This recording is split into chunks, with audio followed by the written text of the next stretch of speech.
What's going on, America? I'm the right wing angel, Oliver Mack, and welcome to the new podcast called Right Angle with Oliver Mack. So today I have a very, very special guest. I have Sergeant John Mattingly joining me. How's it going today, sir? Doing good, Oliver. How you doing, man?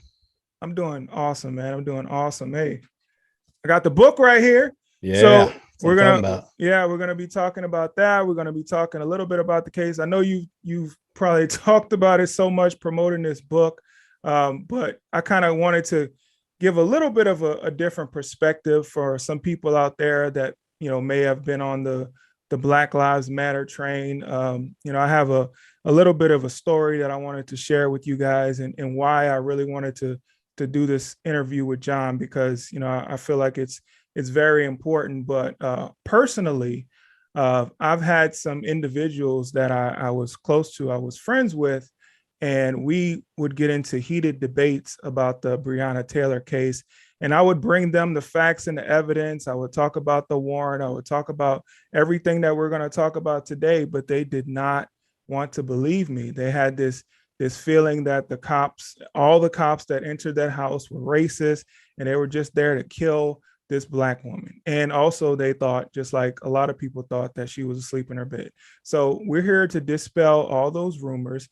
And we're also going to be talking about the state of policing today, which I feel is very important for anyone who may want to be a police officer, or if you're in the police force, just to give you a little bit of motivation just to keep going. Because we have a former police officer here, and I'm sure he can give some great insight to police officers out there that are serving our country and trying to protect people.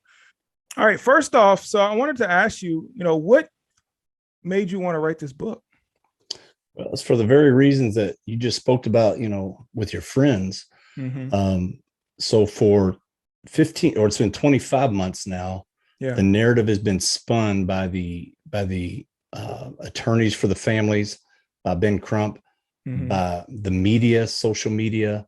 And let me tell your friends, if they're listening, this is very important. This is the same thing I had to tell my adult children. Mm-hmm. So when this thing first went down, my kids were like, man, I'm gonna have to get rid of all my friends because they're just bashing you online and they're coming after me. Wow. And I said, wait a minute, pump the brakes. I said, we are taught in our lives that the media is going to be our source of reasoning, our source of knowledge, Mm-hmm. things that we don't have access to, they do. Yeah. And so until the facts come out, give your friends some grace, give them some time, let the facts come out, let them look at them themselves and decide, because nobody on our side has ever refuted it, from the department to the city. They've never come out and said, no, these facts are wrong. Here's the truth. Yeah. For instance, the search warrant, the first probably month after this incident, the attorneys were getting online on the media and saying they didn't have the right department. Mm-hmm. Boyfriend was in custody. Yep. Breonna had nothing to do with Jamarcus Glover. All those were false. And they had all that evidence at their fingertips, but for some reason, and I still don't understand why, they refused to actually just get on TV. All they had to do was hold a warrant up and say, no, this was her house. This was her vehicle on it, her name, her date of birth, her social, everything is on this warrant. And Jamarcus Glover was arrested at the exact same time that they made entry into this house. So all those narratives of wrong house, not supposed to be there, asleep in bed, and we'll get into all that in a minute, I'm sure, but those things just were not refuted. And Oliver, I'll tell you what, if anybody I've talked to that says on any subject, if they get accused of something and they don't defend themselves, or their friends don't defend them, what do we think? We automatically think, well, they must be guilty, or they would defend themselves. They would show me the proof. And that's how we live our everyday life. But these cities are so corrupt, and these, especially the left-leaning ones, for whatever reason, they withhold this evidence, and it causes this narrative to get spun up that once it's out of the bag, it's hard to pull back. It's hard to show the truth, because even when you show it 2 years later, people go, it was a cover up. Y'all made that stuff up. Well, no, it's been there the entire time. We just had gag orders on us and couldn't talk about it. So to your friends that are listening, get the book or listen to this with an open mind, because they've lied to you and people have bought it. I mean, we're talking hundreds of millions of people. Like, for instance, Cardi B's post, hers alone went out to almost 17 million people that liked it. that was a total lie on this subject. So, Yep. I don't really blame them because they were lied to for so long and nobody refuted it. And so I told my kids, I said, once the truth comes out, if they continue with that stance, sever the relationship if it's not healthy for you. But if there's something that you can teach them through this or show them that I can provide for you, have at it. And so I don't really hold people accountable for the first year and a half until we were able to actually give some stuff out. But then at that point, then rationale and logic and reasoning have to take place when the evidence is in your face. And if you still refuse to believe it at that point, you're just showing the foolishness that's in your heart that you've already got your mind made up and you're not willing to look at facts. So writing this book, that was the number one thing. But the second thing was for the public to see, hey guys, you better wake up because you're running off all the good cops. And who's going to suffer from that? Not the guys you run off like me. Yep. It's going to be you, the citizen, because you're going to get corrupt cops. They're just going to take anybody that's breathing and put a uniform on them, give them a gun and badge. And that's dangerous. Yeah. That's dangerous for all of us. I don't want that for my kids, my grandkids, any of that. So that's why I wrote the book, to get the facts out and to beg people to wake up and let's bridge this gap between the community and the police and realize we are you. There's no difference in us. Right. We eat, sleep, drink, have problems, have issues. This is a job that we chose to do to help people, but we live in your neighborhoods. We are one of you. Just because we put this uniform on doesn't change who we are. Right. Yeah, absolutely. And thank you for stating that. One big thing that they used to tell me was the police officers who submitted to get the search warrant, they submitted false information to get the search warrant. So can you add some context or kind of dispel that? Yeah, let me give you the background on it. Well, there's some of that's not able to dispute because there's a part of that that's true. And with anything else in life, or if you read the Bible, it talks about just if you take a little shred of truth and add falseness to it, people will believe it because there's enough there to get them fooled. So what happened in this particular case was I had moved to our parcel interdiction unit and our street interdiction unit from major case. We weren't involved in this background of this warrant. However, the detective that was in charge, the lead detective, came to me and said, hey, since you're over parcels, we've got pictures of Jamarcus Glover going into Breonna's house, empty-handed, coming out with postal packages. Can you look up this address and see what type packages are coming to Jamarcus Glover, if there are, and where they're coming from? And so there's a lot of factors that go into play with postal boxes that people who aren't savvy to the dirty life don't understand. And Oliver, if you're getting a package sent to you that's got dope in it, number one, you're probably not going to get it in your name. That way, if it comes to you, you can go, this ain't my name. I don't know whose this is. But second off, 99% of the time, they don't even have it sent to their house. They have it sent to a vacant house, to usually girlfriends' houses like Breonna Taylor. And so it's impossible to tell who the package is going to, what's in it, unless you get a warrant for it. So from a third party standpoint, he comes to me and says, can you check this out? I had to explain to him that our unit had zero connection with the Postal Service. There was a rift between the Postal Service and LMPD about 2 years prior to me moving to that unit. It never got fixed. These are adults in leadership position that can't get along, that lead to issues like this down the road, and they just can't see that far ahead. But that's a whole nother story. So he came to me and said, can you do it? I said, man, I have no connection with Postal, but I can text the department that does. There's a small neighboring department right outside our city that had taken our spot when we got kicked out. And I texted them with him standing right there and said, hey, do you have anything at 3003 Springfield Drive, number 4 for Jamarcus Glover? He said, man, that name sounds familiar. We've intercepted some boxes on a Glover. Let me check to see who it is, and I'll get back with you. But I think that's the guy. I told the detective, I said, here's the text. What I'll do is I'll exchange your all's numbers. I've got too much stuff to do. I don't want to be the middleman passing on all this information. So that's what we did. About 2 weeks later, I saw this detective out at UPS where we were actually intercepting packages. And I said, hey, man, did you ever get back with Josh on that case? And he said, yeah, I've already talked to Hannah, who was his assistant on this case, the other detective. He said, we talked, we figured out in the process of us talking, we realized we're talking about different vehicles and some things that didn't match up. So we realized the Glover we had, it was like a Jerome Glover, and they had a Jamarcus Glover. So very close, very, crazy coincidence, Yeah. but two different Glovers. So he said, I told her, no, there wasn't. I saw Josh in the hall the next day when I came into work, and I said, hey man, I talked to Shively last night and they said it's the wrong Glover. He said, yeah, I know. Kelly told me. I was just hoping to do a couple of rips or reversals on this packages. Instead, I've got to write all these warrants. So he understood that it was a different Glover. But I think what happened, so these warrants have been being written for 2.5 months because you had 5 locations, several people involved in them. And I think what he did, I can't speak for him. I think what he did was, generally when you're going on this many warrants in this kind of time frame with poll cams, trackers, pings on phone, all these things, there's a lot of moving parts. So what you do is you start framing your warrant. Any new information you get, you go ahead and put it in kind of like an investigative letter so you don't forget it. And you put your PC in there, or your probable cause. And so I think what happened on our first conversation, he went ahead and prepped that in his warrant because he knew for a fact 100% it's documented on pictures that that Jamarcus Glover was getting packages there. Yeah. But he just needed the postal inspectors. Yes, there are packages there. And he didn't get that. And so what he did was he misworded all that. He said he had gotten information, or verified is the word he used, through postal that it was there, when in fact he verified through his physical surveillance and through photos, but not through postal.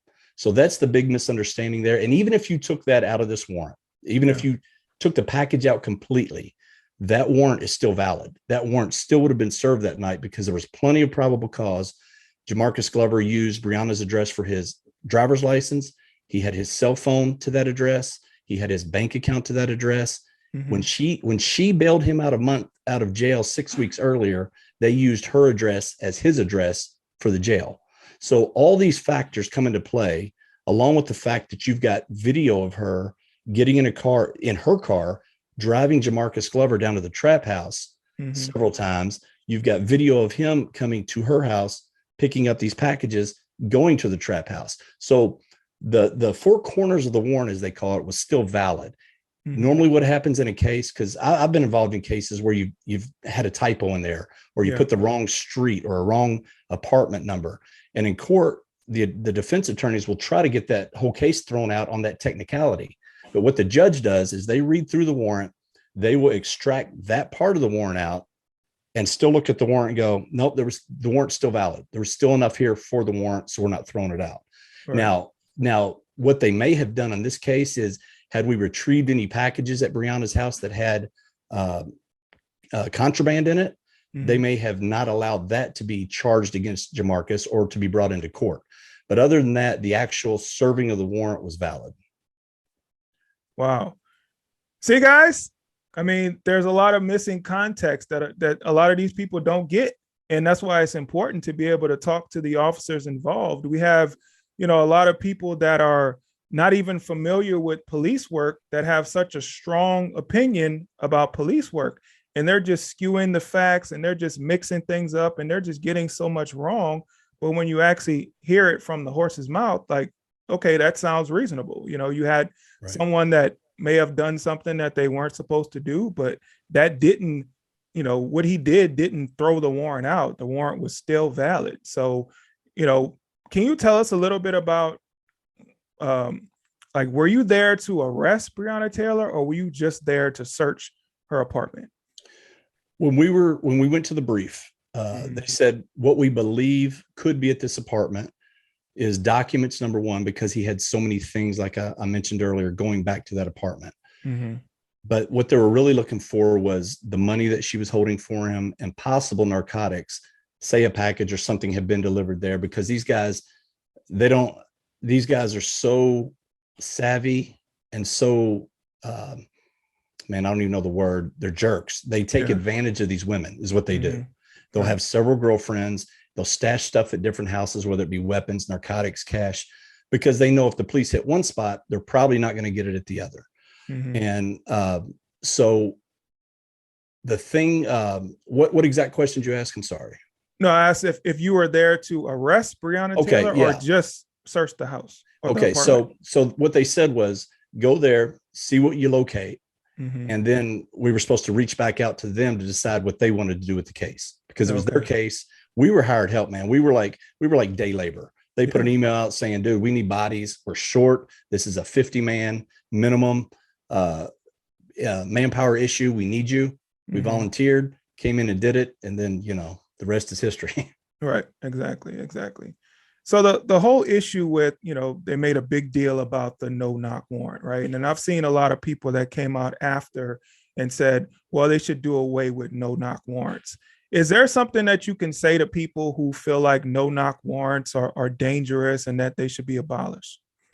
Yeah, no knock warrants are in general, percentage wise, much safer than knock and announce, because no knock warrants give the officers a psychological advantage over someone who is not expecting you. They don't have Mhm. time to react.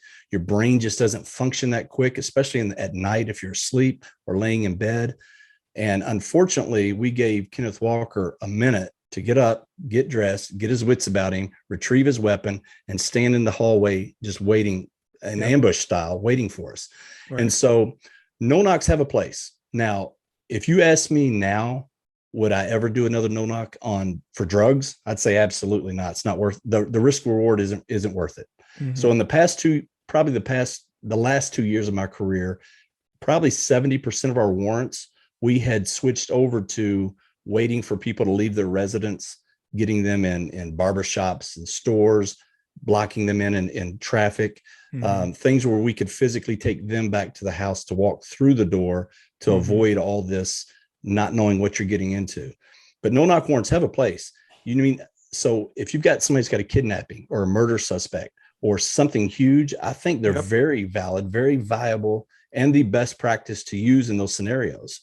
And had we done a no knock, I think Breonna would have been alive. But we did the right thing. We did the ethical thing, because Mhm. the warrant was signed as a no knock, but because they knew where Glover was, because of the pings and the trackers and the visual on him, he was not at Breonna's house. Mhm. So the thing that allowed that to be a no knock warrant was now no longer valid. We could have still served it as that because it was signed by a judge, but we did the right thing and said he's not going to be there. So now it's got to Mhm. be a knock and announce, and that's what we did. Right, right. So the reason that it was signed as a no knock warrant is because initially you thought that Glover would be at the house. Yeah, there was the potential. So SWAT because SWAT was serving the warrants down on Elliott, the ones Mhm. where they thought that where they knew the trap house was and where the majority of the gangster type guys would be, the more dangerous Yeah. element. And so when they asked this group to get them all not signed as no knock, just in case Mhm. Glover had repositioned to this house, they would change up their plan last minute and adjust to that. But since he didn't, we adjusted and took that out. Right. Cool. Can you tell us a little bit about Glover's and his criminal enterprise and what was that made of and what kind of things did he do to make him so dangerous? Yeah, so he's from Mississippi, and he Mhm. had a criminal history down there for weapons and narcotics. He Mhm. moved to Kentucky, and I don't even know how long ago, 5, 6 years ago. Did the same thing here. At the time of this warrant, he had 5 or 6 open felony cases in our circuit court for guns and narcotics. The Mhm. guys he was hanging with, one of them that's dead now, he got shot in the head after this case. He got Wow. locked up that night. Had was charged with murder in Mississippi, but they knocked it down to a manslaughter, and he did some time there and then got released and came to Kentucky. Mhm. But so he was hanging out with this whole group of guys who were doing nothing but drugs, guns, um, homicides. For instance, in 2016, Breonna Taylor rented a vehicle that Glover took and used, and Mhm. someone associated with him was found murdered in the back of that car. I And heard about that. they were like, oh, we don't know. The car must have got stolen, Yeah. because it's a rental, not our problem. So the criminal element that this guy was in the organization, number one, the courts just kept letting him out over and over and over again. Of And course. that's the huge issue. So Right. had he been held accountable at any time previous to this night, we Mhm. would not have been there. Breonna Taylor would be alive. And Yeah. that's where I don't understand why the public isn't going, wait a minute, here's the issue. You take it back. They want to say, oh, what happened that night was wrong. You show them what happened. Then they go, well, the warrant was gotten ill-conceived. So that's what was wrong. No. Well, the police are just targeting black people. That's what's wrong. No, let's keep going back. This guy should have been in prison and he wasn't. There's your problem. So these judges and prosecutors are not held accountable. And for some reason, the public just wants to glaze over that and just go straight to the easy punching board, which is the police. Yeah, absolutely. Because, they're the only ones that I guess are going to take it because, you talk about the other people and then they march and they protest and they want to cancel. You can't say anything about these criminals that are out here terrorizing these cities all across America. But I mean, we see it all the time. These lax sentences, these lax things that judges are doing with these criminals that should be in prison. We see people all the time that should have been in prison and then they get out and then they kill somebody. So it's like, the blood is on the judge's hands and we can't allow this anymore.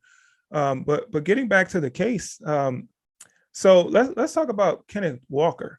What was the story on him? Like, did you find out anything about him afterwards and how he was involved in this whole thing? He wasn't involved in Glover's organization. Matter of fact, he and Glover didn't like him because he was with Breonna Taylor, and Glover was still coming there. They had actually had a conflict about probably back in January because he said in his statement, I don't know the exact date, but he said in his statement a couple months prior, the ex had come over to the house and there had been kind of a confrontation, and originally that was the thing he said who he thought was there that night. That was one of his excuses. He had many, kept changing, but of course.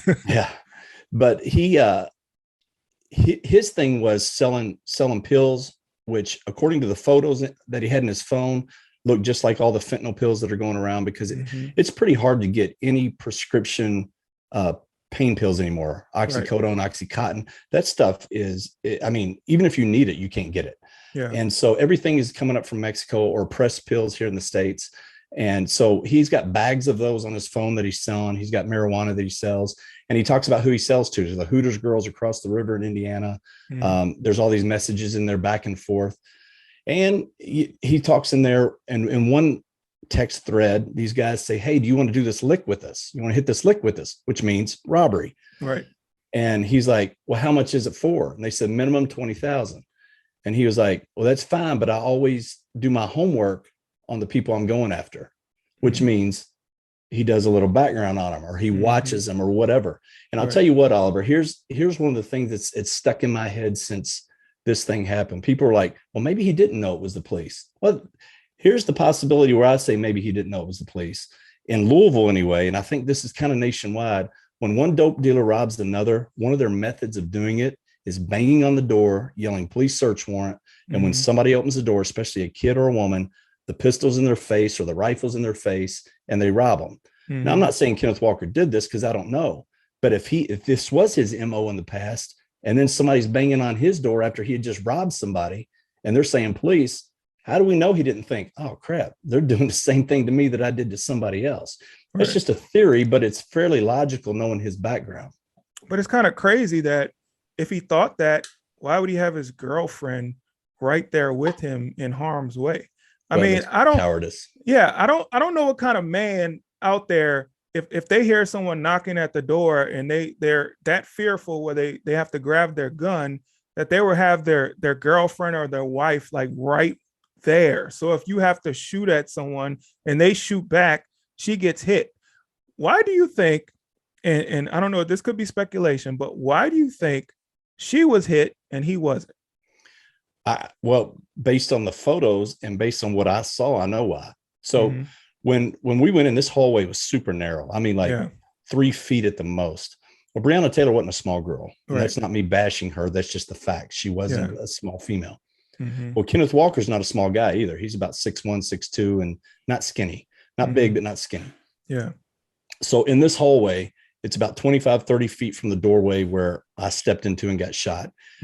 Down this hallway is a inset all the way back by their bedroom door. So the hall goes down straight. There's a little inset that goes into a second bedroom and their bedroom. He's right there by the inset. She's right next to him. They're like one figure when I see them. His head's taller, her head's shorter. He's extended out with the weapon.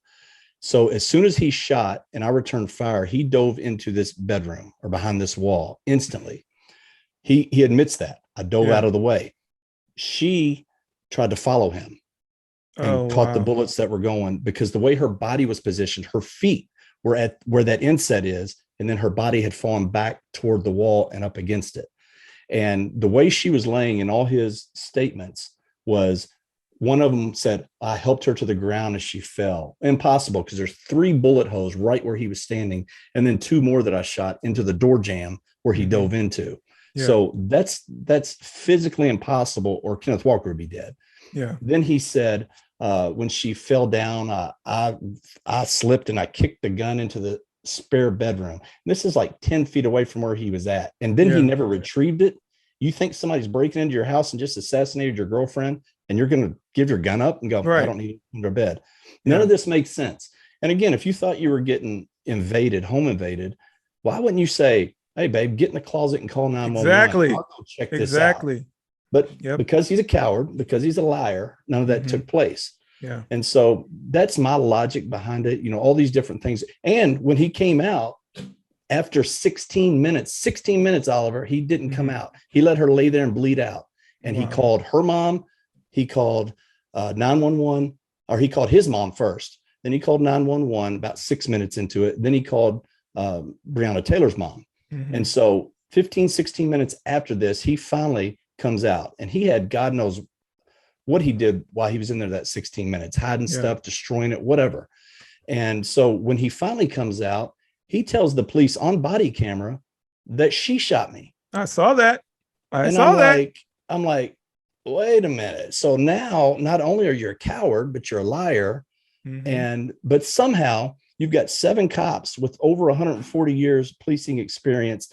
None of them had been suspended. None of them had been accused of lying on the stand. None of them had been accused of dirty stuff. Now, the Brett stuff later on came out, but that was a ploy by a defense attorney, and it's all been debunked. But you got 140 years of experience of doing good police work, and the public believes this guy who lied 3 different ways over 7 cops who have done the honorable right thing for all these years. And that's a problem in society, is what that is. Yep. Definitely a problem in society. And I'm hoping one day that people wake up, because the only reason that this stuff is allowed to go on is because we have so many brainless, mindless, we call NPCs, that are just out there. Oh, what is the media saying today? Okay, we're going to go with that, you know, and it's just ridiculous. And me having to try to dispel these narratives. I've never been a police officer before, but I have common sense and logic. I can look at the situation and see what happened. Like, you know, just what you said about when he was in the hallway and why he didn't get shot.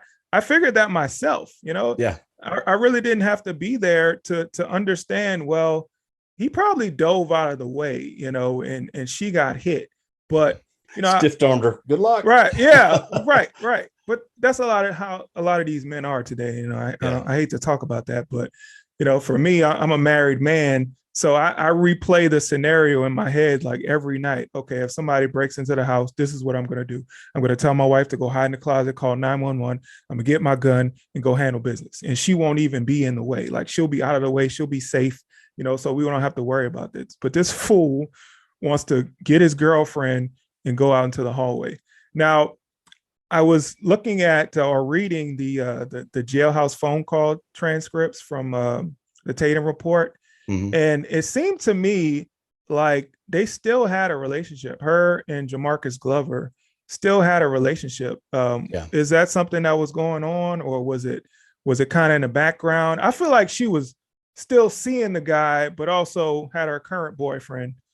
And even Kenneth Walker was on and off again. You know, these stories that he gave on Good Morning America and all that about, you know, I bought these Jordans for them, for my baby that we were going to have, and I was giving her my mom's ring. Oh, that's a lie. Those Jordans were bought after the fact. He wasn't going to marry her. He had these other girlfriends on the side. The day after, when he was in jail, he called a girl trying to have phone sex with her.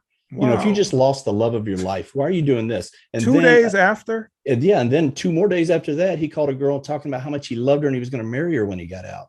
So that just shows you the character of what you're dealing with in general. And as far as Breonna's role with Jamarcus Glover, he gets on there and calls his baby mama, who is also holding money and stuff for him, and said, man, can y'all get over to Bree's house? She's holding some of my money. She's got 14,000. And she was like, baby mama was mad. She was like, well, why are you still messing with Bree? He said, baby, she's just holding my money. She's holding a lot of people's money. So, I mean, it came from the horse's mouth. I don't know what more people need to put in front of them to see that while she may not have been a bad person, she was living in a world that is just dangerous and that's going to have negative outcomes. Yep. Absolutely. And, you know, I just don't get it. I mean, these women do it all the time. I mean, they deal with these thugs, these gangsters, and I believe that they benefit a lot from doing that because there's some money. Of course, he was probably giving her money. Sure. She was probably getting a cut of it. So of course she's going to do these things for him. Now, a big talking point that a lot of people had was, well, the police went in there to find something and they never found anything. So it must have been the wrong house or they were wrong. Can you give a little bit of insight on that?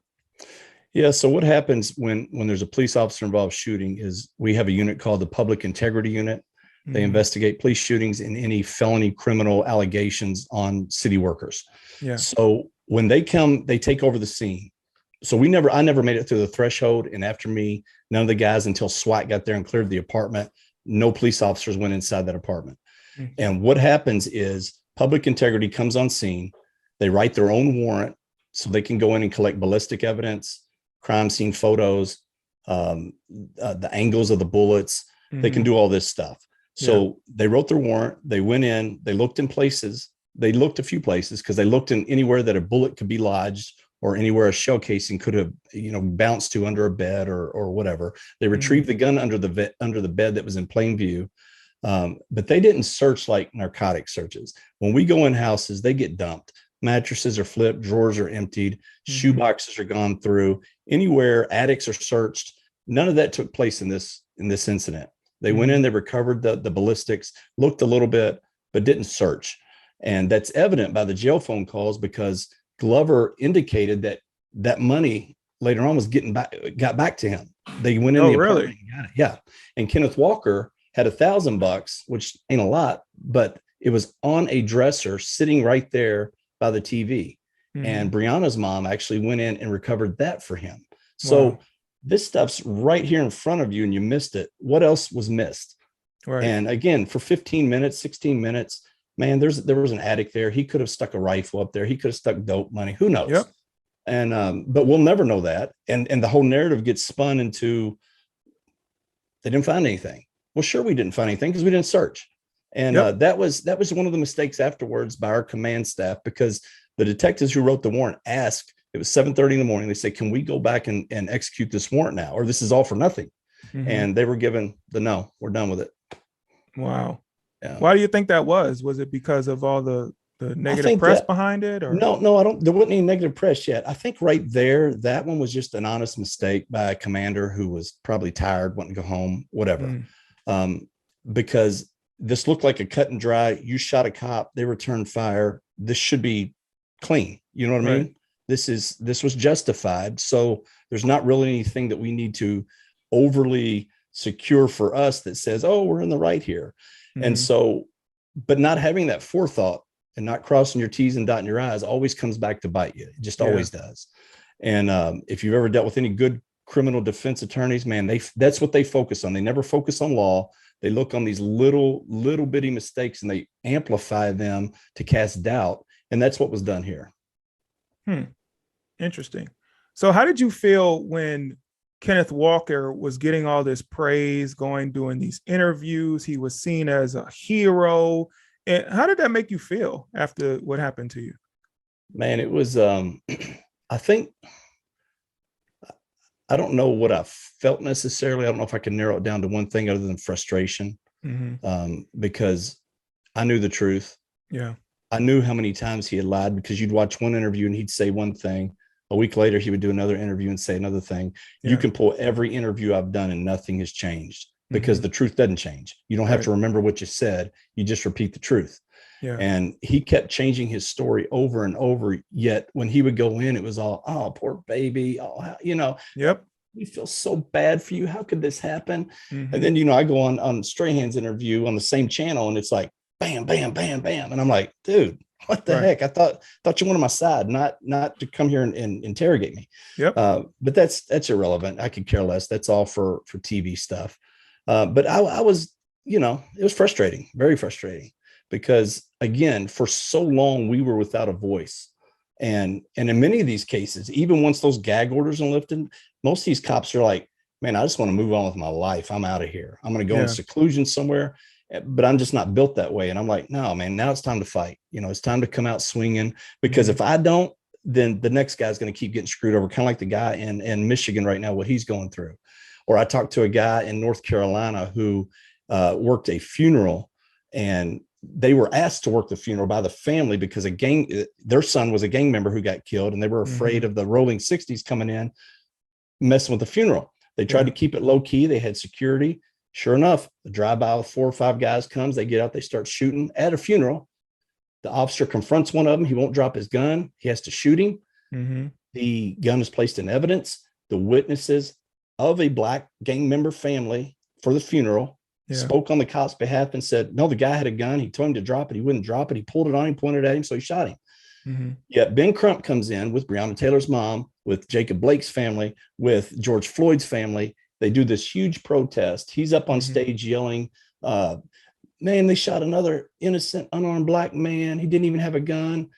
And this guy's going through the same thing I went through, that the city and the DA will not go, hey, stupid, here's the gun. It's right here in custody. You know, it's in our chain of custody here. Or, hey, here's the statements from witnesses from another gang members that said, no, the cop was actually justified in this one. So that's the frustration that we deal with as cops. You're like, man, I do the right thing by the book, and there's still these ramifications, yet these thugs are held up as heroes. Yep. And so that's very frustrating. Yeah. I can't imagine what it feels like to be a cop today. We had this turning point where everything just became anti-cop. Everybody just started hating on the cops. I mean, I remember when we had the Mike Brown shooting, like that. That was it. That was it. That was the turning point. 100%. That is what led me on the path to becoming a conservative, because I was always a Democrat, always voted Democrat. I had posted pictures for Trayvon Martin. I supported Obama and all that.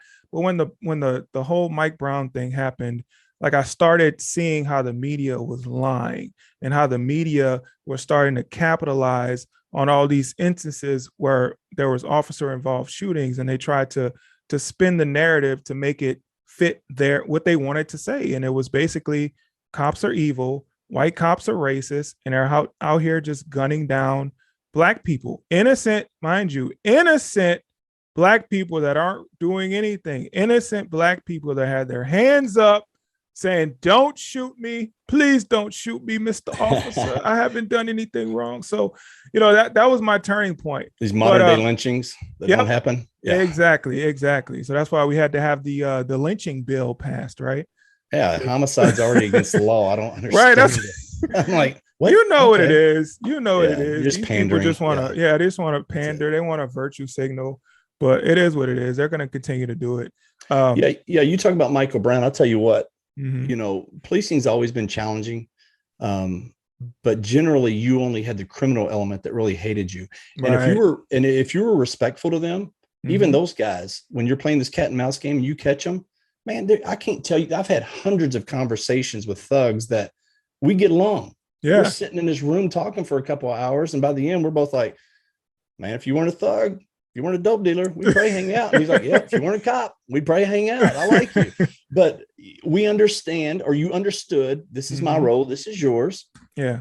And it's what it is. But then, you know, Obama got in office, and I was really, really hoping that when he got in office, that it would work out. I really did. I was like, thank God, because maybe we can get rid of some of this stigma and some of this false narratives that are out there, because they were there, but they weren't like they are now. And you can't tell me that we progressed and grew as a society from slavery to Jim Crow to all these things.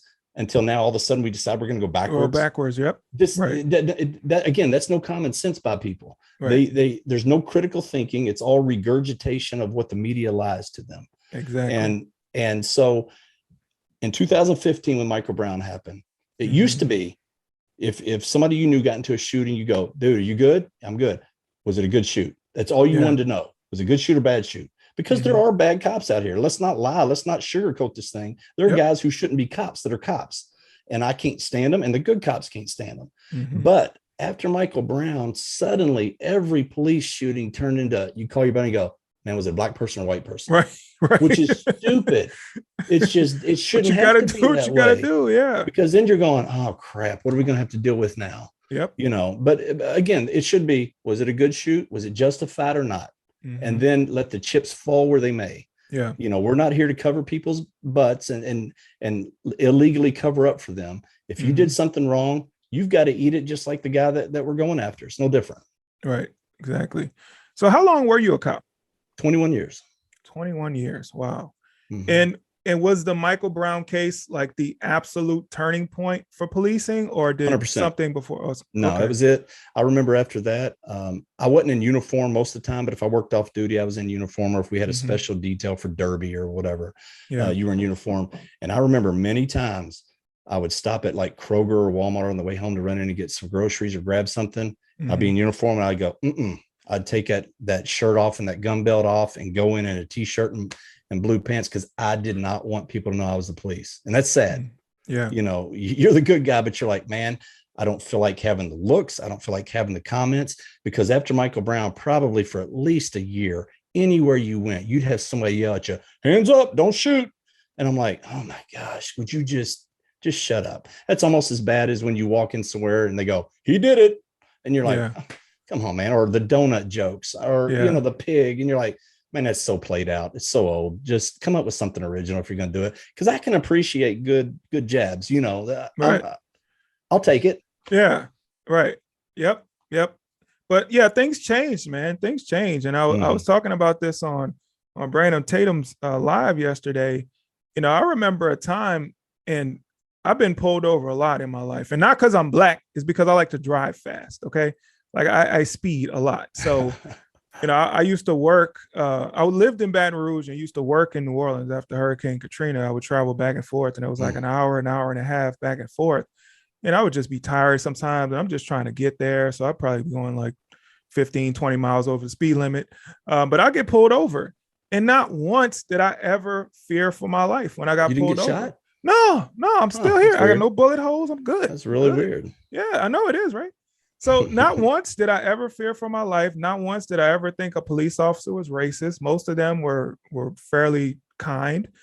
Some of them could have been a-holes, but I didn't think they were a-holes because I was black. I thought they were a-holes just because they were a-holes to everybody, you know? Yeah. I've been pulled over, and I had my friends in the car with me. I was speeding down a residential neighborhood, and they pulled us out of the car, and they searched the car. I know they weren't really supposed to do that. They had no probable cause.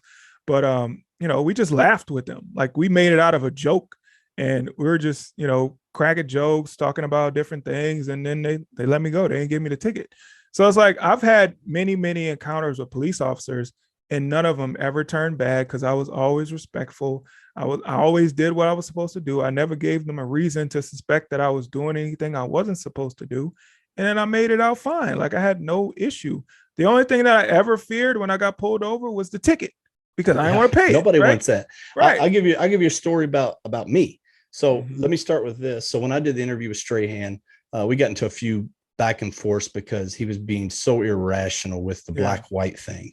You know, I'm trying to talk straight to you, and I'll be honest, and I'll say stuff. And sometimes my wife goes, "Oh, you sure you should have said that?" And I'm like, look, if we can't have honest conversations anymore, we're never going to get anywhere. Right. So if I use the term black instead of African-American, I'm sorry. I'm going to call people what they call themselves. I'm not. Yeah, I like black. Yeah. I mean, I'm not an African American. Right. Elon Musk is. Yeah, exactly. But so when I was talking to Strahan, he was like, no, black people in America, cops do profile. And I was like, no, we criminal profile, but we don't. I mean, there might be some that racial profile. I'm not naive to that. Yeah. But in general, criminally profiling, works to your advantage 100 times more than racial profiling. So in our black end of town, it's called the West End. We're very close to Indiana. We're on the border. Like the river separates Indiana and Kentucky in Louisville. And you know who we would racially profile in the West End? The white people that with Indiana tags that would cross over because they're coming down there to buy dope. Yep. And they were like shooting fish in a barrel. There's a white person from Indiana. Let's see what they're doing. Yeah. And every time you get dope. So that was about the extent of racial profiling I saw. The rest of it was criminal. And Strahan was like, yeah, well, I got pulled over once because I was a black man driving an expensive car. I went, you've been pulled over once? And he was like, yeah. And I went, Michael, you know how many times I've been pulled over? I said, you've been pulled over one time and you're complaining about it. Here you grew up in a military family, grew up overseas most of your life, came here, played football, was catered to because you were a good football player, got a scholarship, made millions of dollars in the NFL, and you're complaining about racism and the police being profiling you when that didn't happen. I said, have you ever sped? No, I don't speed. I went, oh, come on, man. We can't even have a conversation if you're not going to tell the truth. We all speed. Right. I don't care who you are. And so finally we got to the end of it and I was like, you know what? I'm not going to convince this guy, no matter what you show him. So then after I got shot, about a year after not even a year, it was in December of 2020. My wife and I are going to Tennessee and we're going to Gatlinburg and we're on this little 2-lane road, 1 lane this way, one lane north, 1 lane south. And the speed limit is 55 and she's driving and I'm doing some work. And this guy in front of us is going like 45 miles an hour for 3 or 4 miles because there was cars coming the other way occasionally. Yeah. And my wife don't like to be aggressive and pass. Finally, I look up and I go, can you please pass this guy? It is driving me insane. We're not even in a hurry, but you know how it is. You're just like, oh my goodness. I know. I need to sit here. Right. So it got clear. She punched it, went around this guy, got up to about 72 miles an hour, something like that to get around him. Yeah. About that time, a state trooper's coming the other way. Well, what's he do? He flips around, pulls her over. He walks up and I'm thinking, well, I'm a active police officer still. I've got my badge, I've got my gun, I've got my ID. And he walks up and I say, we do the same thing. I've taught my kids the exact same thing that black people say only black kids are taught. Yeah. When they went through, I taught them, do not reach in the glove box, turn your light on, roll your window down and keep your hands on the steering wheel. I've trained every single one of my kids that way. And this is before all this was such an issue. Right. And he walks up and I go, officer, I just want to let you know I've got a couple of weapons in the car. I'm a police officer and I hand him my ID and my photo ID, my license and my ID. He looks at him for a minute. He hands them back to me. He said, I don't want yours. I want hers. And he wrote her a ticket. That's fine. I don't, no special privilege, whatever. But the fact that people think that cops only profile black people and only give black people tickets, I'm an active cop and we got a ticket. So I don't want to hear that crap. It doesn't happen as often as people say it does. I'm sure it happens, but not like they say it does. Yep, man. It's all about respect. It's all about how you treat people.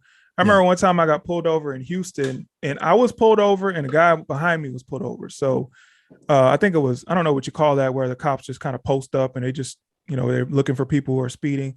So I got pulled over. The guy behind me, he's like irate. And this is after the whole Black Lives Matter thing started. So he's irate and going off on the cops, just cursing them out. And I'm in the front seat. I'm like, yes, sir. License, registration. Okay, sir, here you go. And he actually let me off with a warning. He said, the guy behind you is going to get a ticket because he's an idiot, but you've been nice and respectful. So I'm gonna let you go. So it's like, it's how you treat people. And I just don't understand why we can't get that concept of, if you're in a situation with a police officer, they're not trying to hurt you. Like, they want to do their job and go home to their family just like you do. So just be kind, just be respectful. If you were speeding, hey, you were speeding. If you had the guy, Patrick Loyola, he had a license plate didn't match the car.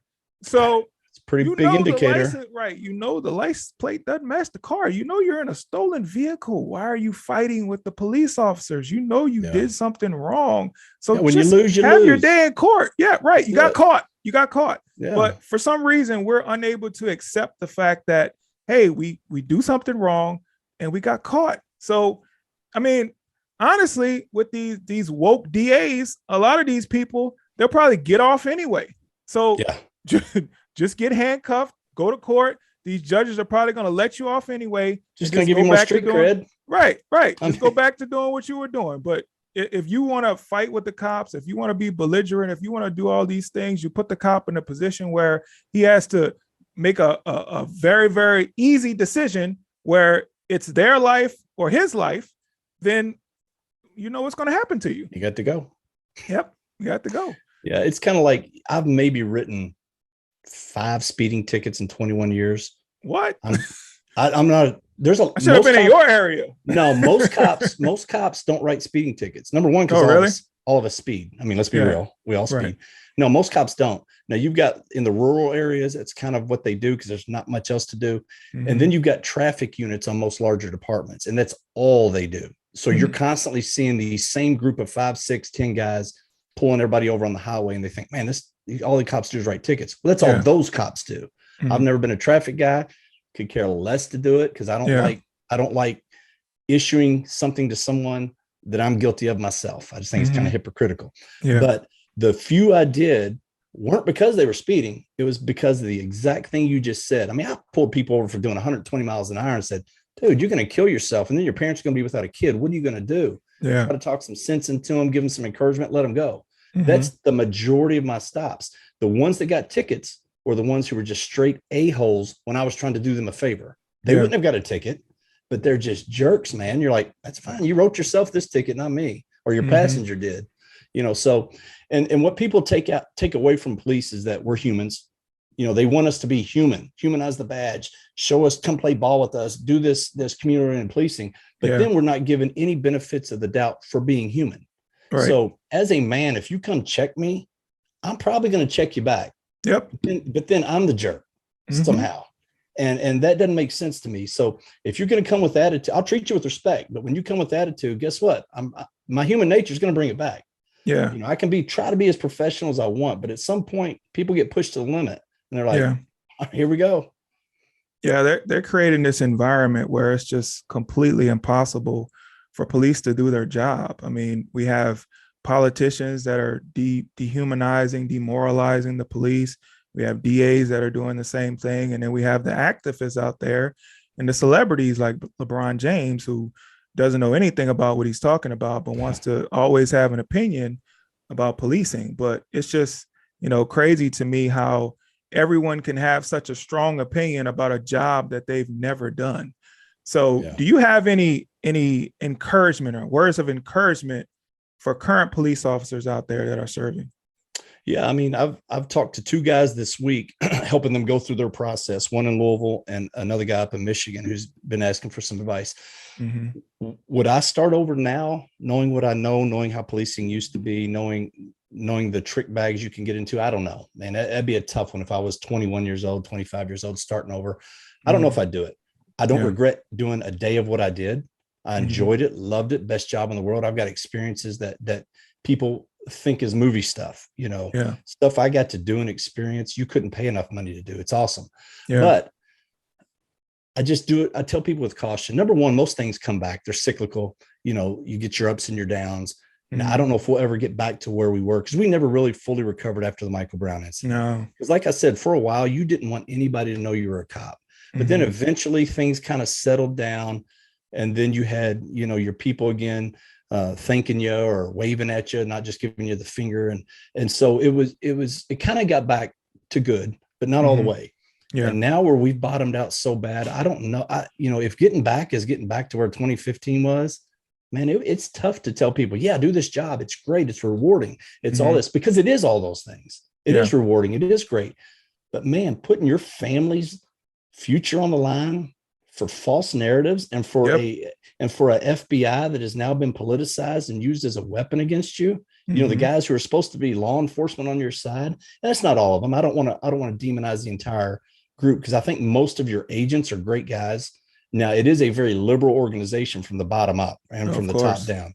They're very liberal for whatever reason. I don't know when they started, pushing, recruiting, all that. But when you've got your own quote team coming after you for like, there's a girl in our department that during these riots, the second day of the riots, first day we had 7 people shot downtown during the riots by their own, 7 people.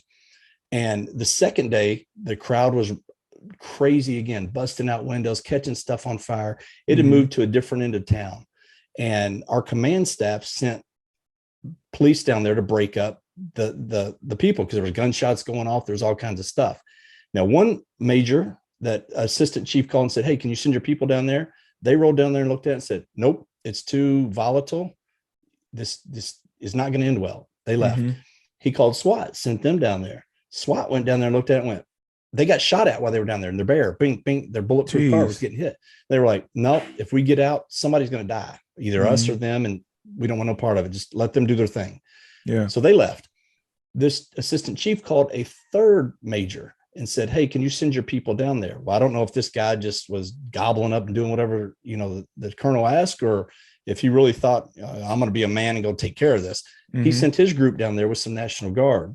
Well, they were past curfew. They'd been given several orders to disperse and go away. There was hundreds of people out there. Again, gunshots going off. One of the officers, they were like, if the crowd don't clear, lay some pepper balls down and the gas hopefully will clear people out. Mm-hmm. She did this. And when she did, the barbecue store owner at 26 and Broadway has video inside his store and outside. She shoots a pepper ball that hits the building that he's located in, a house that's been converted into a business. Mm-hmm. He grabs his gun and comes out and shoots at the police. Wow. So the National Guard returns fire and it kills him. So play stupid games, win stupid prizes, right? Yep. Well, now the FBI has indicted the female officer who shot the pepper ball. God. So now shooting a pepper ball is a civil rights federal violation when you're clearing an unruly crowd out who's already shot at the police. So make sense in the police's world where they want to go out and do any work. So now the ramifications of that aren't just on police, but again, this goes back to the community. If you're chopping the legs off of the police, now innocent citizens in that part of town are going to get hurt by these people who realize there's no ramifications on me. Matter of fact, if the police do something to me, I'll sue and get millions of dollars. So it's a pretty good gamble to play. Yep. And I just can't see it, man. These people voted for this, unfortunately. Yeah. They're living in these neighborhoods. They voted for the people who wanted to defund the police. And now Joe Biden's talking about, hey, we need to refund the police. We need to support the police. I'm like, dude, you campaigned on defunding the police. Everyone you supported wanted to defund the police. And now all of a sudden, everything's blowing up in your face. Now all of a sudden, all these cities are in chaos.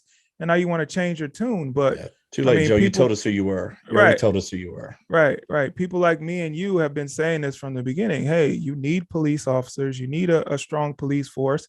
Of course, you want police officers that are going to do the right thing. And I believe that most of police officers are going to do the right thing because no police officer wants to end up in jail. No police officer wants to lose their job. So do you really think, like, by any stretch of the imagination, that police officers are actually going out there to harm Black people because they're so racist, right? They're so racist that they would risk their jobs, risk their freedom to hurt a Black person. Like who would do that? Like, it's just the dumbest thing ever. Let me try to build some logic for instance, for like your friends who think we're all racist and out there doing stuff. Make this make sense, Oliver. I'm a white guy.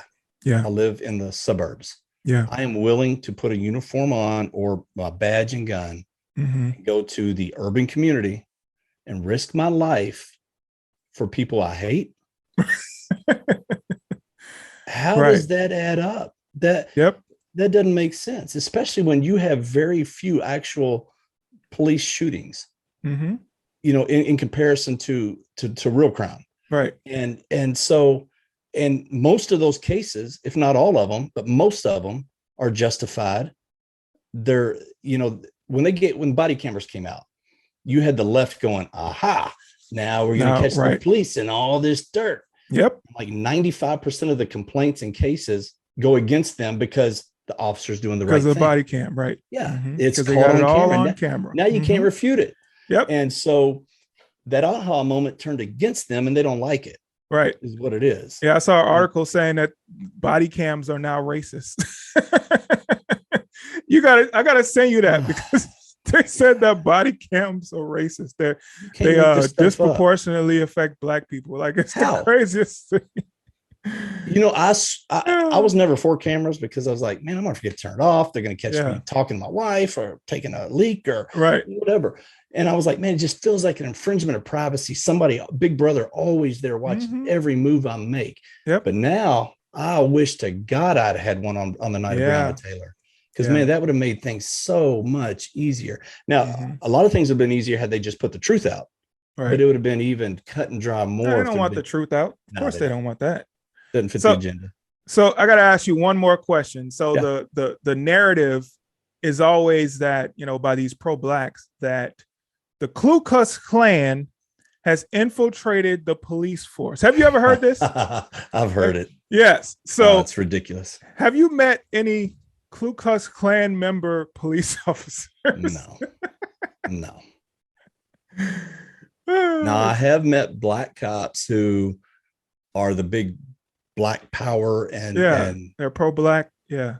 So if I, as a white guy in uniform, went out and went white power, would I have a job tomorrow? No, you wouldn't. Absolutely not. No, they'll find a reason to lock you up. So what makes it okay? Where, you know, who makes these rules up? That's what I want to know. Yep. And why are people just nodding their head going along with it? Yep. It's unreal. And you talk about, you know, the black people doing whatever. I had more issues with white people still to this day, trying to prove to people, I guess, that they're not racist and coming at me, calling me all kinds of names and stuff than I ever have had with black people. Okay, that's the white liberals. It's unreal, man. I'm looking at them going, are you kidding me? You would get spit up and chewed out if you went to the neighborhoods that you're defending. I mean, you just would. Yep. It happens to me all the time. The most vicious attacks I get usually come from white liberals because, you know, they have this mentality that I'm supposed to comply with the narrative that's out there because I make them look bad, right? The biggest thing is because I'm black and I'm speaking out against them or I'm speaking against the things that they believe in, then it completely messes up their head because they're like, hold up, black people are supposed to be oppressed. Hold up, black people are supposed to think that police officers are racist. Why doesn't he?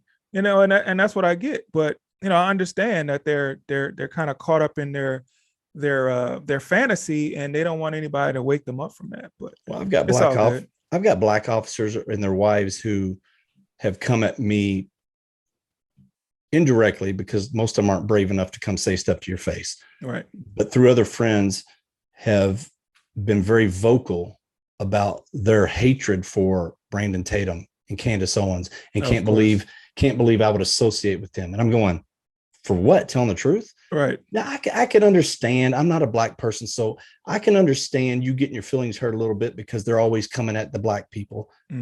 But they're the only ones that can do that, because if I say anything negative about the black community, I'm a racist. Right. Even though in turn they can look at me and talk about the white community and talk about my profession. Yep. So, you know, turnabout's fair play sometime. Yep. And I thoroughly respect Candace Owens and Brandon Tatum for what they do. Brandon Tatum's a homie of mine, so you know we're cool, and I understand that what he does it serves a purpose. There's a lot of people that he has woken up, and and it makes me pretty sad when I see police officers that are caught up in the narrative. Like the police officers are voting Democrat. The police officers are supporting that narrative about the cops, and I'm like, don't you understand that this hurts you? Like, don't you understand that they have no discrimination in terms of what cops they hate? If they hate cops, they hate white cops and they hate black cops. I've seen videos and pictures. You're Uncle Tom. Right, exactly. I've seen videos and pictures where a white liberal will be in a black cop's face, cussing them out and calling them all kinds of names. They don't discriminate. So why are you supporting these people? But they do it. I mean, some people just need, I always say, my content is pretty racy and people kind of get offended by what I say. But, sometimes people need that splash of cold water in their face just to wake them up and make sure they never go back to sleep again. But you know what, Oliver, you can just tell them, hey, when you get a wound, what's the thing that cleans the wound out? Alcohol. And it hurts like a mother. Yep. But it's necessary. Exactly. So if you don't want that infection to set in and that body part to rot off, you better clean it. And so we need some cleansing in America is what we need. Absolutely. Awesome. Well, John, thank you so much for joining me today. I really, really appreciate you. Why don't you tell the audience where they can find you, give them some last words and where they can find this book. Yeah, man. 12 Seconds in the Dark. get it, because they're, you know, I could sit on here and talk to Oliver for a couple hours and it wouldn't touch the content that's in the book, whether it be from the incident that night. There's a bunch of details in there that people don't know, the things that happened after, all the lies that were spread, but then also some hope at the end of it, where I'm trying to get people to realize that, man, until we turn to God, or until we have respect for one another, we won't bridge this gap that we so desperately need, because none of us want hatred between black and white, between police and society. That's not the goal here. Right. And so I encourage you to get the book, read it. If you don't like it, throw it away, or call, email me. I will send it back to me. I'll pay it, or I'll tell you to give it to somebody else and I'll send you your money back. So it's not about a money thing here, and it's not about me. This is about society. This is about the cops that are coming after me. So get the book. You can get it on Amazon. You can get it on anywhere online that you can buy books. If you want to go into a store and get it, you can get it at Barnes & Noble or Books A Million. They're on the shelf there. But if you want to reach me, it's on all the social media platforms. It's at Sergeant Mattingly, SGT MATTINGLY. And it's Facebook, Instagram, what's the other one? Twitter, any of those. So reach out. If you want to have a conversation, I'll have a conversation with you. If you want to cuss me. I don't care. I'm used to it. I'm kind of calloused for it. Yeah. We're all used to that. Yeah. All right, guys. Well, thank you so much for joining us today. Once again, I'm the Right Wing Angel, Oliver Mack. Please hit that like button, share, comment, subscribe on this video, and catch you on the next video. Peace.